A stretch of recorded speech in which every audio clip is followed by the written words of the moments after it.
ঈদের দিনে পশ্চিমা সংস্কৃতির কোনো কিছু অনুসরণ করবেন না। আগে বলি কি করবেন না। ঈদের দিনে গান বাজাবেন না। শয়তান 30 দিন বন্দি থাকার পরে ঈদের দিন দেখলে যেন মনে না হয় যে শয়তান ছাড়া পেয়েছে, এমনটা যেন মনে না হয়। ঈদের তো দরকার নাই। এই চাঁদ রাত বলে একটা কথা আছে না, চাঁদ রাত, আপনারা কি বলেন জানি না, আগের রাত। আমাদের এলাকায় চাঁদ রাত বলে, ঈদের আগের রাতকে চাঁদ রাত বলে। ঈদের চাঁদ যেদিন দেখা যায় আর কি, সেটা। তখন দেখি ইতেকাফ থেকে বের হয়েই দেখবেন রাস্তাঘাটে বাজারে সাউন্ড বক্স, গান হচ্ছে, ডিজে পার্টি হচ্ছে, রেস্টুরেন্ট ভরি গান হচ্ছে, সাউন্ড বক্স বাজছে। মানে 30 দিন শয়তান বন্দি ছিল, আজকে রাত্রেই খোলা পেয়েছে। ভাবটা এরকম। ঈদের দিন এই কাজগুলো করতে যায় না।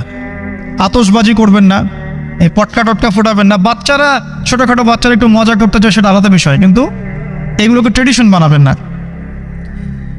ঈদের দিনে ছেলে মেয়ে, গার্লফ্রেন্ড বয়ফ্রেন্ড রিক্সায় ঘুরবে না। ঈদের দিনে তারা একে অপরের সাথে দেখা করতে যাবে না। ঈদের দিনে সারাদিন ওই টিভিতে কি কি নতুন নাটক দিয়েছে, কি সিরিয়াল দিয়েছে, এগুলো দেখতে যাবেন না। রমজান মাসে আপনি কি কি শিখলেন? রমজানের সব শিক্ষা কি একদিনেই বিসর্জন দেওয়া লাগবে? রমজানের সব শিক্ষাগুলো কি ঈদের দিন বিসর্জন দেওয়ার জন্য ঈদ? ঈদের দিনে আপনি সকালবেলা উঠবেন, ফজরের সালাত আদায় করবেন, পারলে তাহাজ্জুদ করবেন, তাহাজ্জুদ করে ফজর নামাজ পড়বেন, নামাজ পড়ে তেলাওয়াত করবেন। আপনার দিন শুরু হবে কোরআন তেলাওয়াত দিয়ে, আল্লাহর জিকির দিয়ে, ইস্তেগফার দিয়ে। এবার সকাল সকাল গোসল করবেন, সকাল সকাল গোসল করে মিষ্টি মুখ করবেন, খেজুর খাবেন, সেমাই খাবেন ইত্যাদি।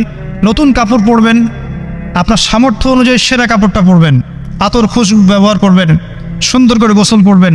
পরিবারের সবাইকে নিয়ে আপনি ঈদগাহে যাবেন, তাকবীর দিবেন, আল্লাহু আকবার, আল্লাহু আকবার, লা ইলাহা ইল্লাল্লাহ, ওয়াল্লাহু আকবার, আল্লাহু আকবার, ওয়ালিল্লাহিল হামদ, আল্লাহু আকবার কাবীরা, ওয়ালহামদুলিল্লাহি কাসীরা, সুবহানাল্লাহি বুকরাতান ওয়া আসীলা। তাকবীর দিবেন, ঈদগাহে যাবেন। যারা খতিব, যারা ইমাম, তারা নামাজ পড়াবেন। ঈদের খুতবা হবে, ঈদের খুতবায় রমজানের শিক্ষাগুলো আবার স্মরণ করিয়ে দেওয়া হবে, যেগুলো আমরা সারা বছর ধরে রাখতে পারি, আমরা যেন ভুলে না যাই। এবং ঈদের দিন যুব সমাজ, যুবতীরা যা করে, এই যে বিনোদনের নামে প্রিন্ট মিডিয়া, ইলেকট্রনিক মিডিয়া, এগুলো থেকে সতর্ক করতে হবে।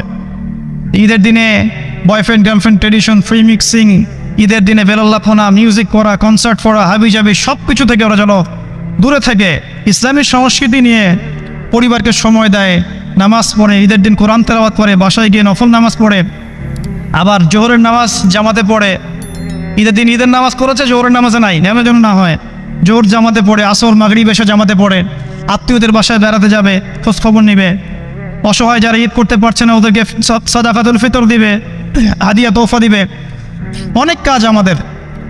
আমাদের আনন্দের উৎসবগুলো কিন্তু ভোগবাদী না, বরং ত্যাগবাদী। আমরা কিন্তু অন্যকে নিয়ে আমরা আনন্দ করতে চাই। আমরা রমজানের 30টা দিন না খেয়ে থেকে সম রেখেছি, আত্মত্যাগ করেছি, তারপরে খুশি করছি। অন্যদের মতো নয় যে খালি ভোগবাদী দর্শন, এমন নয়। তো এগুলো নিয়ে আমরা ইনশাল্লাহ আবার পরে কথা বলবো, এখনো সময় আছে। ঈদের সুন্নাহ, লাইলাতুল কদর নিয়ে ইনশাল্লাহ আমরা পরে কথা বলতে পারবো। এগুলোর দিকে খেয়াল রাখবেন ইনশাল্লাহ। আল্লাহ পাক আমাদেরকে তৌফিক দান করুন, আমিন। ইসলামের মৌলিক 5টা স্তম্ভ কি, আর সবচেয়ে গুরুত্বপূর্ণ স্তম্ভটা কি? ইসলামের 5টা স্তম্ভ হাদিসে জিবরিলের মধ্যে আছে। কোথায় আছে? হাদিসে জিবরিলের মধ্যে আছে। সহিহ মুসলিমের হাদিস নাম্বার 9 এবং মিশকাত হাদিস নাম্বার 2। জিবরাইল আলাইহিস সালাম মানুষের রূপ ধরে এসে নবী সাল্লাল্লাহু আলাইহি ওয়াসাল্লামকে জিজ্ঞাসা করেছিলেন যে ইসলামের সংজ্ঞা কি, আখবিরনি আনিল ইসলাম। তখন নবীজি বলেছেন, ইসলাম হচ্ছে আন তাশহাদা আন লা ইলাহা ইল্লাল্লাহ ওয়া আন্না মুহাম্মাদান আবদুহু ওয়া রাসূলুহু। ইসলাম হচ্ছে প্রথমত তাওহীদ, লা ইলাহা ইল্লাল্লাহ, এবং মুহাম্মাদুর রাসূলুল্লাহ, রিসালাত।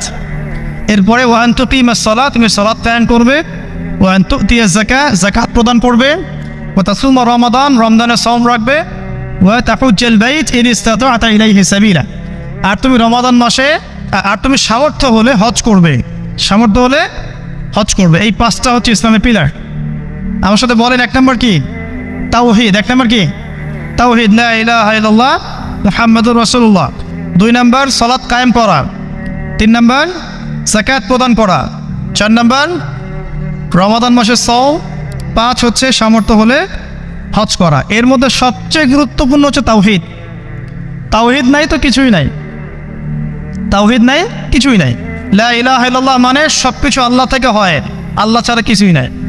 কল্যাণ অকল্যাণ ভালো মন্দ ইবাদত আমার ভালোবাসা ভয় সব কার জন্যে, আমার জীবন মরণ ত্যাগ তিতিকা সব কার জন্যে, আল্লাহর জন্য। এটা আল্লাহ, লা ইলাহা ইল্লাল্লাহ। আর মুহাম্মদ রাসূলুল্লাহ মানে সব কাজ হবে একজনের তরিকায়, তার নাম কি? প্রতিটা কাজ করবো কার তরিকায়? মুহাম্মদ সাল্লাল্লাহু আলাইহি ওয়াসাল্লামের তরিকায়। এ হলো মুহাম্মদ রাসূলুল্লাহ, এটা সবচেয়ে ইম্পর্টেন্ট। আর হিসেব হবে কিয়ামতের মাঠে সর্বপ্রথম সালাতের, নামাজের। যার নামাজের হিসাব ঠিক থাকবে তার বাকি সব হিসাব ঠিক থাকবে ইনশাআল্লাহ। যার নামাজের হিসাব ঠিক থাকবে না তার কোনো হিসাবই ঠিক থাকবে না। আল্লাহ পাক আমাদেরকে বোঝার তৌফিক দান করুন, আমিন। 5 ওয়াক্ত নামাজ জামাতে পড়ার তৌফিক দান করুন।